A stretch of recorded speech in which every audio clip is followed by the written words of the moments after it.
دھرتی وائس کے دوستوں السلام علیکم۔ معزز ناظرین و سامعین،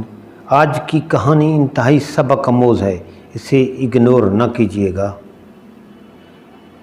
ایک دفعہ ترکی کے سلطان سلیمان القانونی کو بتایا گیا کہ درختوں کی جڑوں میں چیونٹیاں بہت زیادہ ہو گئی ہیں، تو سلطان نے ماہرین کو بلایا اور پوچھا کہ اس کا کیا حل ہے۔ ماہرین نے بتایا کہ فلاں تیل اگر درختوں کی جڑوں پر چھڑک دیا جائے تو چیونٹیاں ختم ہو جائیں گی، مگر سلطان کی عادت تھی کہ کوئی بھی کام کرنے سے پہلے اس کے بارے میں شرعی حکم معلوم کرتے تھے، اس لیے خود چل کر ریاستی مفتی، جن کو شیخ الاسلام کہا جاتا تھا، کہ گھر گئے، مگر شیخ گھر پر نہیں تھے، اس لیے ایک پیغام شعر میں لکھ کر ان کے لیے رکھا، جو یہ تھا: اگر درختوں میں چیونٹیاں ہو جائیں تو ان کو قتل کرنے میں کوئی ضرر ہے؟ جب شیخ آیا اور پیغام دیکھا تو جواب میں لکھا: اگر انصاف کا ترازو قائم ہو تو چیونٹیاں صرف اپنا حق لیتی ہیں۔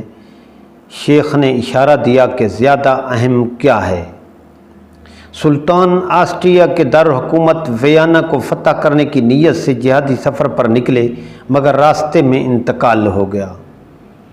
تو آپ کے جسد خاکی کو واپس استنبول لایا گیا۔ آپ کی تجہیز و تکفین کے دوران آپ کا وصیت نامہ ملا، جس میں لکھا تھا کہ میرا صندوق بھی میرے ساتھ دفن کرو۔ علماء حیران ہو گئے اور یہ سوچنے لگے کہ یہ ہیرے جواہرات سے بھرا ہوگا اور اتنی قیمتی چیزوں کو مٹی میں دفنایا نہیں جا سکتا، اس لیے صندوق کھولنے کا فیصلہ ہوا۔ سامعین، صندوق کھولا گیا تو یہ دیکھ کر لوگ حیران رہ گئے کہ اس میں وہ تمام فتوے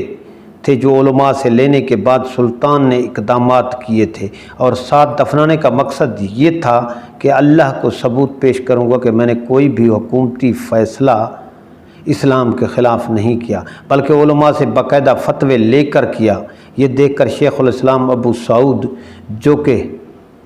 ریاستی مفتی تھے، رونے لگے اور کہا: سلطان،